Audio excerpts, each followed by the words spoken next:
Hello everyone, welcome to the channel. আপোনালোক সকলোকে স্বাগতম জনাইছো মই অৰবিন্দ বৰা এটা টপিকৰ ওপৰত আমি কথা পাতিম সেইটো হৈছে ADRE written exam plus skill টেষ্টৰ কথা বহুতে সুধিও আছিল যে স্কিল টেষ্টৰ কথা ক'ব লাগে বুলি তো মই আজি কওঁ তিনটা কথা কম ইয়াক লৈ পেলাই স্কিল টেষ্ট প্লাস ADRE ক লৈ পেলাই প্ৰথম কথাটো হ'ল বহুতে কি হৈছে ৰিটেন পাস কৰিছে কিন্তু তাৰপিছত ফাইনেল লিষ্টত ADRE সিলেকশন হোৱা নাই চাকৰি নাই পোৱা এতিয়া তেনেকুৱা যাৰ হৈছে সকলোৱে ভাবিছে যে তেওঁলোকৰ ৰিটেনটো ঠিকই গৈছে ভালেই হৈছে পাস কৰিছে কিন্তু স্কিল টেষ্টত তেওঁলোকে সাগে ফেল কৰিলে নম্বৰ কম পালে সেই কাৰণে নহল তেওঁলোকৰ এটা আসল কথাটো কি আসল কথাটো এক্স্যাক্টলি তেনেকুৱা নহয় ঠিক আছে ৰিটেন টেষ্টত আছিল 175 মাৰ্কস আৰু স্কিল টেষ্টত আছিল মাত্ৰ 25 মাৰ্কস গতিকে কোনটোত মাৰ্কস স্কোৰ কৰাৰ বেশি চান্স থাকে ৰিটেন টেষ্টত ওকে আৰু কোনোবাই যদি ৰিটেন টেষ্টত ভাল মাৰ্কস স্কোৰ কৰিছে ঠিকঠাক মাৰ্কস তেতিয়া হলে স্কিল টেষ্টত অলপমান বেয়া হলেও তাৰ সিলেকশন হৈ গৈছে ওকে কোনোবাই যদি এটা ধৰি লওক ৰিটেন টেষ্টত কাট অফ জেনেৰেলৰ গৈছিলে 123 মই গ্ৰেজুৱেট লেভেল কম্পিউটাৰ সাৰ্টিফিকেট থকাখিনি কথা কৈ আছো 123 গৈছিলে বা 126 গৈছিলে কিবা ঠিক আছে এটা কোনোবাই যদি জাস্ট তাতে 126 কাট অফ বা 23 কাট অফ গৈছে আৰু কোনোবাই যদি কেৱল 130 পাইছিলে আৰু ৰিটেন ক্লিয়াৰ হৈছিলে বাট আলটিমেটলি স্কিল টেষ্ট দি পেলাই তেনেকৈ ফাইনেল লিষ্টত নাপালে তেতিয়া হলে আপুনি এনেকৈ ক'ব নোৱাৰে যে স্কিল টেষ্টত মাৰ্কস কম পোৱাৰ কাৰণে বা স্কিল টেষ্টত ফেল কৰাৰ কাৰণে তেওঁ নাপালে তেওঁ ৰিটেনে বেয়া হৈছিল একচুয়ালি তেওঁ ৰিটেনত কিবাকে কাট অফত কোৱালিফাই হৈছিলে যেহেতু দুগুণ ক্যান্ডিডেট মানে যিমান পোষ্ট আছিল তাৰ ডাবল ক্যান্ডিডেট যেহেতু সিলেক্ট কৰিছিল ৰিটেন টেষ্টৰ টাইমত সেই কাৰণে তেওঁলোক সিলেক্ট হৈ গৈছিল ওকে গতিকে কথাটো এইটো যে কোনোবা কাট অফ যদি 175 ভিতৰত 126 যায় 125 যায় তেতিয়া হলে কোনোবাই যদি কেৱল 130 পাই পেলাই বা 127 28 পাই কাট অফ ক্লিয়াৰ কৰে তেতিয়া হলে তেওঁলোকৰ সিলেকশন নহব আপোনালোকে স্কিল টেষ্টত 25 পালেও নহব তেতিয়া ওকে গতিকে জুনে যাৰ সিলেকশন হোৱা নাই তাৰ মানে এটো নহয় যে স্কিল টেষ্ট বেয়া হৈছে কাৰণে সিলেকশন হোৱা নাই ম্যাক্সিমামৰে বেয়া হোৱা মানে ফাইনেলত নাম নোহাৰ কাৰণটো হ'ল তেওঁলোকৰ ৰিটেনে বেয়া হৈছে কিবাকে তেওঁলোকে কাট অফ ৰিটেনৰ কোৱালিফাই কৰিছিল সেইটো কথা মই প্ৰথমে ক্লিয়াৰ কৰি দিব বিচাৰিছো দুই নম্বৰ কথাটো বহুতে সুধি আছে মোক যে এতিয়াৰ পৰা স্কিল টেষ্টৰ প্ৰিপাৰেচন কৰিব লাগিব নেকি সেইটো কথা বহুতে সুধি আছে চাওক আৰু লগতে আৰু এটা কথা সুধি আছে যে স্কিল টেষ্টত আমাৰ এক্সপেৰিয়েন্স কেনেকুৱা আছিল বা কেনেকুৱা ধৰণৰ কোৱেশ্চন আহিছিল সেইটো কথা সুধি আছে তো প্ৰথমে মই কৈ লওঁ যে কেনেকুৱা ধৰণৰ কোৱেশ্চন স্কিল টেষ্টত আহিছিল স্কিল টেষ্টটো কেনেকুৱা ধৰণৰ হয় প্ৰথম মই সেইটো কৈ লওঁ তাৰ পিছত কম আপোনালোকে এতিয়াৰ পৰা স্কিল টেষ্টৰ প্ৰিপাৰেচন কৰিব লাগিব নে ৰিটেন কোৱালিফাই কৰাৰ পিছত কৰিব লাগিব ঠিক আছে প্ৰথম কথাটো কেনেকুৱা হয় শুনক স্কিল টেষ্টৰ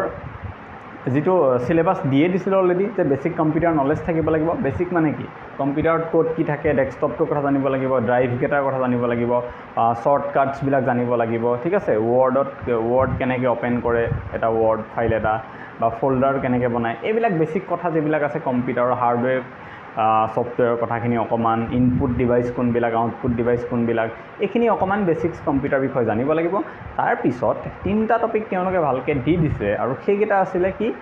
পাৱাৰ পইণ্ট জানিব লাগিব কম্পিউটাৰৰ এক্সেলৰ কথা জানিব লাগিব আৰু ওয়াৰ্ডৰ কথা তিনিটা মাইক্ৰসফটৰ হয় মাইক্ৰসফট পাৱাৰ পইণ্ট মাইক্ৰসফট এক্সেল আৰু মাইক্ৰসফট ওয়াৰ্ড তিনিটাই ভালকে জানিব লাগিব বুলি কৈছিলে তাৰ ভিতৰত যিকোনো প্ৰশ্ন স্কিল টেষ্টত অহাৰ সম্ভাৱনা আছিলে ওকে সিলেবাসতে সেইখিনি কথা দিয়া আছিলে আৰু তাৰ ওপৰত ভিত্তি কৰিয়ে আমি বা মই কি কৰিছিলো বেসিক্স খিনিটো জনাই আছিল অলৰেডি কম্পিউটাৰ যেহেতু ল্যাপটপ আছে হাতত গতিকে জানোৱে এতিয়া ওয়াৰ্ডৰ সকলো কথা আমি নাজানিছিলো ওয়াৰ্ড মানে কোনটো গম পাই নিশ্চয় যত আমি লেটাৰ এপ্লিকেশন এইবোৰ টাইপ কৰো যত লিখো সেইটো ওয়াৰ্ড তো আমি অকল টাইপ কৰাখিনি জানো বা হাইলাইট কৰা বোল্ড কৰা ইটালিসাইজ কৰা সেইবিলাক আমি জানিছিলো কিন্তু তাৰ ভিতৰত বহুত ফাংচনছ আছে ওয়াৰ্ডৰ ভিতৰত বহুত বেছি ফাংচন আছে লাইন স্পেচিঙৰ পৰা আদি কৰি বহুত কথা আছে ঠিক আছে সুপাৰস্ক্ৰিপ্ট এইবিলাক এনেকুৱা সাবস্ক্ৰিপ্ট এইবিলাক বহুত বেলেগ বস্তু আছে যিবিলাক আপোনালোকে শিকিলে লাহে পিছত গম পাব তো সেইবোৰ বস্তু আগতে জনা নাছিল গতিকে তেনেকুৱা বস্তুবিলাক আমি লাহে শিকি লৈছিলো ওয়াৰ্ড কাউন্ট এটা বস্তু যেটো আহিছিল পৰীক্ষাত তো সেইবোৰ আমি জনা নাছিল ওয়াৰ্ডৰ মাইক্ৰসফট ওয়াৰ্ডৰ সেইবোৰ ডিটেইলছত শিকি লৈছিলো মই প্ৰিপেয়াৰ কৰিছিলো একে ধৰণে এক্সেল শীটত বহুতখিনি শিকিব লগা হৈছিল এক্সেলত আপোনালোকে জানে ডাঙৰ যিবিলাক যদি লিষ্ট নাম্বাৰ স্যালাৰি স্লিপ এইবোৰ বনাব যেতিয়া লগা হয় কোনোবা দোকানৰ যেতিয়া বিল মেমো কেছ মেমো বনাব লগা হয় সেইবিলাক এক্সেল শীটত বনাবলৈ সুবিধা হয় আৰু তাৰ বস্তুবিলাক আমি যেহেতু এতিয়া চৰকাৰী অফিচত কাম কৰোঁ যেনেকৈ মই PWDত কৰি আছোঁ তাতেতো বিল বনাব লগা হয় তো বিলৰ কাৰণে এক্সেল ছিটতে বিলটো বনাব লগা হয় বিভিন্ন আমাৰ প্ৰজেক্টবিলাক চলি আছে সেই প্ৰজেক্টবিলাকৰ ৰিপৰ্টবিলাক আমি DC অফিচত ছাবমিট কৰিব লাগে বা আমাৰ যিটো ছুপাৰিনটেণ্ডিং ইঞ্জিনিয়াৰ আছে তেওঁৰ অফিচত ছাবমিট কৰিব লাগে তাৰ কাৰণে আমি এটা প্ৰপাৰ ফৰ্মেটতো বনাব লাগে আৰু সেইবোৰ বনাবৰ কাৰণে এক্সেল ছিটত বনাব লগা হয় গতিকে এক্সেলৰ বহুত কুৱেশ্যন আহিব বুলি ADRE স্কিল টেষ্টত কোৱা হৈছিলে আৰু আহিছিলেও আৰু সেই এক্সেলটো অকণমান টান হয় পাৱাৰ পইণ্ট আৰু ৱৰ্ডৰ তুলনাত এক্সেল ছিটটো টান হয় গতিকে তাত বহুত ফৰ্মুলা শ্বৰ্টকাট এইবিলাক থাকে সেইবোৰ শিকিব লগা হৈছিলে সেইবিলাক প্ৰেক্টিছ কৰি গৈছিলোঁ লগতে PPT মানে কি পাৱাৰ পইণ্ট প্ৰেজেণ্টেশ্যন যেনেকৈ মই ক'লোঁ কি হয় এভৰি মান্থৰ আমাৰ PWDত এভৰি মান্থৰ অকল PWD নহয় সকলো ডিপাৰ্টমেণ্টৰে এভৰি মান্থৰ 6 তাৰিখে DDC থাকে DDCত কি হয় DC অফিচত গৈ পেলাই অফিচবিলাকৰ বছবিলাকে বা হেডবিলাকে তেওঁলোকে তাত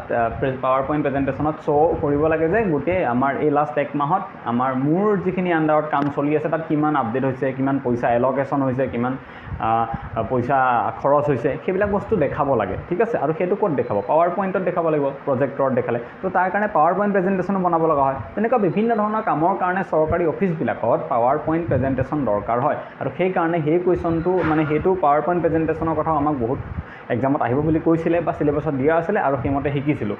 যিখিনি কথা মই আপোনালোকক ক'লোঁ ৱৰ্ডৰ কথা এক্সেলৰ কথা পাৱাৰ পইণ্টৰ কথা এনেকুৱা যিকেইটা মই কথা ক'লোঁ গোটেইকেইটা কথাক লৈ পেলাই পৰীক্ষাত কুৱেশ্যন আহিছে যিহেতু 3-4 দিন পৰীক্ষা চলিছিলে স্কিল টেষ্ট তিনিটা শিফ্টত গতিকে কোনোবা নহয় কোনোবা এখন পেপাৰত এই গোটেইবোৰ বস্তু সোমাইছে মই যিমান কৈছোঁ তাৰ বাহিৰেও আৰু বেলেগ বস্তু সোমাই গৈছে ঠিক আছে আপোনালোকে প্ৰেক্টিছ কৰিলে যেতিয়া চাব ভালকৈ এইবিলাক কথা গম পাব তো স্কিল টেষ্টটো হৈছিলে তেনেকুৱা ধৰণৰ মই যিমানখিনি কথা ক'লোঁ তেনেকুৱা ধৰণৰ প্ৰশ্নবোৰ তাত সোমাই গৈছিলে কেতিয়াবা দিয়া আছিলে 4টা পেৰাগ্ৰাফ দিয়া আছে কৈছে এইখিনি টাইপ কৰক আৰু টাইপ কৰাৰ পিছত তাতে এইখিনি এটা পেৰাগ্ৰাফ ইটালিচাইজ কৰক এটা পেৰাগ্ৰাফ বোল্ড কৰক তাৰপিছত লাইন স্পেচিং 1.5 দি দিয়ক বা এটা লাইন ছাবস্ক্ৰিপ্ট কৰি দিয়ক দুটা ৱৰ্ড ছুপাৰস্ক্ৰিপ্ট কৰি দিয়ক এনেকুৱা ধৰণৰ কথাবিলাক আহিছিলে বা আপোনাৰ যিবোৰ আপোনাৰ পেৰাগ্ৰাফবোৰ থাকে সেইবিলাকক আপোনাৰ কিবা এটা শব্দ আছে মই পাহৰি গৈছোঁ এতিয়া জাষ্টিফাইড কৰি দিব লাগে তেনেকুৱা ধৰণৰ সেই বস্তুবিলাক তাৰপিছত পেজ মাৰ্জিন মিলাব লাগে পেজ মাৰ্জিন লেফ্টত কিমান ৰাইটত কিমান দিব 2.5 চেণ্টিমিটাৰ 1.5 চেণ্টিমিটাৰ সেইবিলাক বস্তু মিলাব দিয়ে ওকে সেই গোটেই বস্তুবিলাক মিলাব আমাক তেনেকুৱা ধৰণৰ কুৱেশ্যন আহিছিলে ৱৰ্ড কাউণ্ট কৰিব আহিছিলে এটা পেজত লিখিলোঁ টোটেল কিমানটা ৱৰ্ড তাত টাইপ কৰিলোঁ মই সেইটো কাউণ্ট কৰিব দিছিলে তাৰ কাৰণে ফৰ্মুলা আছে সেইটো ৱৰ্ডত তেনেকুৱা হৈছিলে পাৱাৰ এক্সেলত এটা বিল দিয়া আছিলে সেই বিলবিলাক তাত বনাব দিছিলে ফৰ্মুলা ইউজ কৰিব দিছিলে আৰু সেই গোটেইখিনিক বাৰ গ্ৰাফ আমি এই ক্ৰিকেট মেটছত যে দেখাই থাকে ৰান বা আমাৰ ইণ্ডিয়ান GDP যে দেখায় বাৰ গ্ৰাফত তেনেকৈ দেখাব প্ৰেজেণ্ট কৰিব দিছিলে আৰু পাৱাৰ পইণ্ট প্ৰেজেণ্টেশ্যনত কিছুমান কথা লিখি দিয়া আছিলে সেইখিনি টাইপ কৰি পেলাই ধুনীয়াকৈ এটা প্ৰেজেণ্টেশ্যন বনাব দিছিলে আমাক মোৰ যিখন পেপাৰ আছিলে তো তেনেকুৱাকৈ স্কিল টেষ্টটো আমাৰ হৈছিলে স্কিল টেষ্টত চবেই এটা প্ৰব্লেম ফেচ কৰিছে যিটো হ'ল টাইম বহুত কম হৈছে যেনেকৈ মোৰ 4টা পেৰাগ্ৰাফ টাইপ কৰিব দিছিলে মোৰ পেপাৰখনত অকল সেই টাইপ যদি বহুত ফাষ্ট নহয় 25+ ৱৰ্ড 1 মিনিটত টাইপ কৰিব পৰা হ'বই লাগিব নহ'লে স্কিল টেষ্টত দিগদাৰ হয় গতিকে আমাৰ পেপাৰখনতে হওক বা বহুতৰ ক্ষেত্ৰত সেই প্ৰব্লেম সময়টো নাটনি হৈছিলে চবৰে মানে জানে ছল্ভ কৰিব পাৰে কিন্তু টাইপ কৰোঁতে বা বনাওঁতে সেই বস্তুবিলাকত টাইম বহুত লাগিছিলে গতিকে টাইপিং টেষ্টটো বা টাইপিং স্পীডটো বহুত বঢ়াব লাগিব আপোনালোকে যদি কোনোবাই ফাইনেলত পায়গৈ স্কিল টেষ্টলৈকে সেই ক্ষেত্ৰত কিন্তু টাইপিং স্পীডটো দৰকাৰ হ'ব ওকে তো আমাৰ এনেকুৱা ধৰণৰ কথা আছিলে ঠিক আছে স্কিল টেষ্টৰ মোৰ যিটো এক্সপেৰিয়েঞ্চ সেইটো হৈছে তেনেকুৱা ধৰণৰ তাতকৈ বেলেগ নাই মই ক'লোৱে টাইপিং স্পীডটোৱে বাকী জনা থাকে বাকী নজনা ইমান একো নাহে জনাৰ ভিতৰতে গোটেই বস্তুখিনি আহে ইমান নজনা নাহে মানে যিমানখিনি প্ৰিপেৰেশ্যন লৈ গৈছিলোঁ তাৰ ভিতৰত নজনা একো বিশেষ অহা নাছিলে এক্সেলত এটা ফৰ্মুলা কিবা মই জনা নাছিলোঁ অকল সেইটোৱে নজনা আছিলে বাকী নজনা একো অহা নাই জনাৰ ভিতৰতে আহিছিলে গোটেইখিনি অবভিয়াছলি বহুত বেছি ষ্টাডি কৰিছিলোঁ সেই একমাহমান কম্পিউটাৰক লৈ পেলাই তাৰপিছত আৰু গোটেইখিনি পাৰিছিলোঁৱে এটা কিবা নজনা আহিছিলে মই এক্সেলত আৰু খালি টাইপিং স্পীডটোৱে অলপমান প্ৰব্লেম কৰিছিলে সেইটো কাৰণে কুৱেশ্যন মই গোটেই ছল্ভ কৰিব পৰা নাছিলোঁ PPT আৰু এক্সেল মই গোটেই ছল্ভ কৰি আহিছিলোঁ কিন্তু ৱৰ্ডত মই আধা মানহে হৈছিলে আধা থাকি গৈছিলে টাইম আপ হৈ গৈছিলে টাইম শেষ হৈ গৈছিলে ওকে তো এইখিনি আছিলে স্কিল টেষ্টত কি সোধে কেনেকৈ সোধে মোৰ এক্সপেৰিয়েঞ্চ কি সেয়া এতিয়া আহোঁ আপোনালোকে এতিয়াৰ পৰা স্কিল টেষ্টৰ কাৰণে প্ৰিপেৰেশ্যন কৰিবনে সেইটো কুৱেশ্যনলৈ ঠিক আছে তো মোৰ চিধা কথা এতিয়াৰ পৰা প্ৰিপেৰেশ্যন নকৰিব ওকে এতিয়া 100% ADRE ৰিটেন টেষ্টৰ কাৰণে আপোনালোকে সময় দিয়ক এতিয়া যদি কৰে এটা কামেই কৰিব পাৰে ডেইলি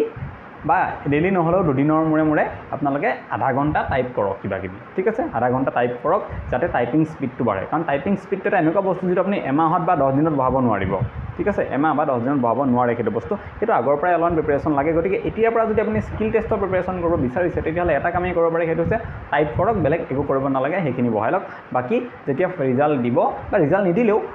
এক্সামৰ পিছৰ পৰাই আপোনালোকে কম্পিউটাৰ সেই নলেজবোৰ পাৱাৰ পইণ্ট এক্সেল আৰু ৱৰ্ডৰ নলেজবোৰ ল'বলৈ চেষ্টা কৰিব লাষ্ট ইয়েৰ আমাক যিখন PDF দিছিলে চিলেবাছৰ সেইখন চাই পেলাই প্ৰিপাৰেশ্যন কৰিব ষ্টাৰ্ট কৰিব জাষ্ট ADRE ৰিটেন দিয়াৰ পিছদিনাখনৰ পৰাই বহুত টাইম পাব কোনো প্ৰব্লেম নাই জাষ্ট টাইপিংটো এতিয়াৰ পৰা অলপ চলপ যদি কৰিম বুলি ভাবিছে কৰিব পাৰে ডেইলি নকৰিলেও এদিন ক'লে আধা ঘণ্টা দি সময় কৰিব পাৰে তো সেইখিনি কথা গোটেইকেইটা মই ক'লোঁ আপোনালোকক যে স্কিল টেষ্টক লৈ পেলাই কেনেকুৱা ধৰণৰ কথা হয় স্কিল টেষ্টৰ মাৰ্কছে কিমান মেটাৰ কৰে স্কিল টেষ্টৰ মাৰ্কছে মেটাৰ নকৰে সকলোৱে কাৰণ চাওক সকলোৱে মাৰ্কছ পাবই 25ৰ ভিতৰত 15-20 এনেকুৱা মাৰ্কছ সকলোৱে পাই যায় ইমান প্ৰব্লেম একো নাই ময়ো চাগে 15 মানে পাইছোঁ কাৰণ মোৰ ৱৰ্ডৰ গোটেই থাকিয়ে আছিল কৰিবলৈ আধাতকৈ বেছিয়ে থাকিছিলে একচুৱেলি 60% মানে মোৰ কৰা নহ'ল ৱৰ্ড যিটো কুৱেশ্যন আছিলে ৱৰ্ডৰ কুৱেশ্যনটোত 3টাই কুৱেশ্যন আহিছিল টোটেল ৱৰ্ডৰ এটা পাৱাৰ পইণ্টৰ এটা আৰু এক্সেলৰ এটা গতিকে সেইটো কথা আৰু অসমীয়া টাইপিং অহা নাই সেইটো বহুতে সুধিছিলে অসমীয়া টাইপিঙৰ কথা যোৱাবাৰ অসমীয়া টাইপিং অহা নাই মই শিকি গৈছিলোঁ বাট অহা নাই সেইটো ঠিক আছে তো মই সেইখিনি কথা ক'লোঁ যে কিমান মেটাৰ কৰে মাৰ্কছটোৱে স্কিল টেষ্টৰ আৰু তাৰ সেই ক্ষেত্ৰত মই কি ক'লোঁ যে সেইটো ইমান মেটাৰ নকৰে আল্টিমেটলি মেটাৰ কৰে ৰিটেনৰ মাৰ্কছটো ৰিটেন ইজ ইম্পৰ্টেণ্ট অ'কে ৰিটেনত ভাল হ'লে স্কিল টেষ্টত 10-15 এনেকুৱা পাই গ'লেও কোনো প্ৰব্লেম নাই 2 নম্বৰ কথাটো মই কি আপোনালোকক ক'লোঁ যে আপোনালোকে স্কিল টেষ্টৰ কাৰণে কেনেকুৱা মানে মোৰ কি কুৱেশ্যন আহিছিলে বা কেনেকুৱা মোৰ এক্সপিৰিয়েঞ্চ আছিলে সেইখিনি কথা মই ক'লোঁ থাৰ্ড মই ক'লোঁ যে এতিয়াৰ পৰাই স্কিল টেষ্ট চাব নালাগে ৰিটেনৰ কাৰণে পঢ়ক আৰু ৰিটেনৰ পিছত স্কিল টেষ্টৰ কাৰণে প্ৰিপাৰেশ্যন কৰিব তেতিয়া কৰিলেও হৈ যাব কোনো প্ৰব্লেম নাই গতিকে এই তিনিটা কথা মই ভাবোঁ আপোনালোকৰ ক্লিয়াৰ হৈ গ'ল ৰিটেনৰ কাৰণে গুৰুত্ব দিয়ক পৰীক্ষাৰ কাৰণে গুৰুত্ব দিয়ক ডিচেম্বৰ জানুৱাৰীত হ'ব বুলি আশা কৰিছোঁ পৰীক্ষাটো গতিকে তাৰ কাৰণে এতিয়া গুৰুত্ব দিয়ক আৰু এইখিনি কথা কিবা থাকিলে ক'ব মই জনাই দিম আৰু বেলেগ ভিডিঅ'ত গতিকে আজিলৈ ইমানেই আকৌ লগ পাম থেংক ইউ